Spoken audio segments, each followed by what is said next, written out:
Hey, what's up, everyone? Thanks so much for joining another real-time edit. Today, I have this wonderful tricolored heron, nice juvenile that I photographed not too long ago down in a marsh in South Carolina, Emily Reed's awesome marsh, to be specific. So, first things first, I'm going to straighten it out. And yeah, when I shoot really dark like this, a lot of the times it's hard to see the actual water line. So, I'll jack the exposure up sometimes, and then I can just kind of use that to straighten it out. There we go. We're straight. Let's bring the exposure back to neutral there where I had it. I'd say this exposure is pretty much right on exactly where I want it. Um, I really dig the composition already too. Maybe just a little bit less on the left side there. Just kind of offset a little bit more. I do like the green coming in at the top and bottom there. I think I'm going to blacken out the background just a little bit more. So I'm just going to drop those blacks just to really make sure everything is completely solid black back there. Something like that seems pretty good, but like I said, I do want to maintain some of that green in there. Highlights look really good. Maybe I can drop the highlights, just get a little bit more detail in there. All right, into Photoshop. Not much else to do here. I mean, gosh, actually, there's not a lot to do in this to begin with. I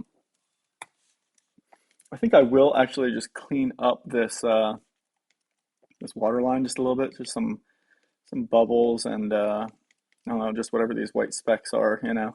Um, I think just having that a little bit cleaner will, yeah, just slightly less distractions, you know, kind of thing there. I don't need to get rid of everything because I do still want a vague indication of a water line. So something like that. Maybe hit that spot right there. Yeah. And then I think I'm going to take the green down just a little bit. I don't want it quite as, not that it's vibrant, but quite as bright as it was there. So something like that seems pretty good. Um, and then I guess the last thing I'm going to do is just press the wrong button. The last thing I'm going to do is just kind of enhance the colors on the bird a little bit. So I want to make that neck just a little bit more rusty colored there. I'm just going to go super basic and use a magic wand inverted on the black to kind of isolate the neck there.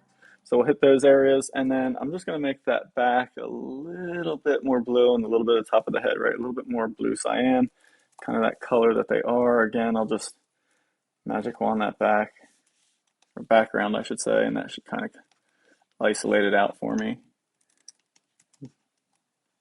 And I'll just paint some of that in there. I mean, the eye doesn't need much. It would be nice to actually kind of enhance those legs just a little bit, get them standing out a little bit more. Um, and so I'm just going to paint over it. Let's see if that's lightning. Anything on the background there? Yeah, it might be doing that just a little bit. So um, let's select it out. I'm going to try the subject selection here. I've been using that more and more since it showed up in Lightroom. And I've been playing around with it. Yeah, that worked pretty good here in Photoshop. So let's see. Wait, what's that one? Okay. Let's get rid of that effect everywhere. Bring the selection back, and then I'll just paint in. Yeah, just kind of brighten those legs and the reflection. Oh yeah, and I guess I should have applied that color to the reflection as well, huh? So we'll do the red. We'll do a little bit more of that blue cyan, and a little bit more on the top there. I think that's about it. And then I was noticing that I'm not completely black on some of these backgrounds here. So let's see, I'm going to get that subject selection going again because that looked really good. And then I'll just invert it. Okay, that's fun. Let's try one more time. I don't know why it does that sometimes. There we go. All right, and then we're just going to kind of paint right through this middle section, make sure everything's just a nice rich black.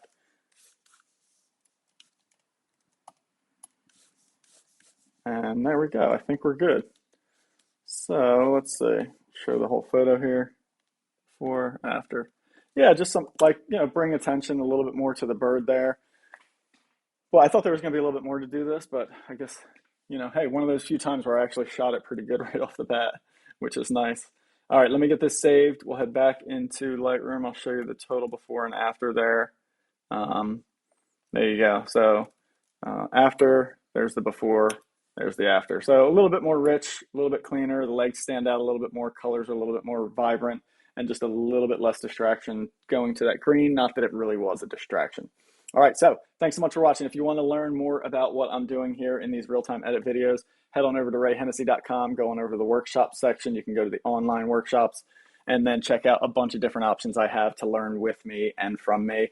The easiest thing to start out with for most people is just do an online remote session, and we'll connect remotely and go over everything that I just went over and answer any questions you might have. So check that stuff out.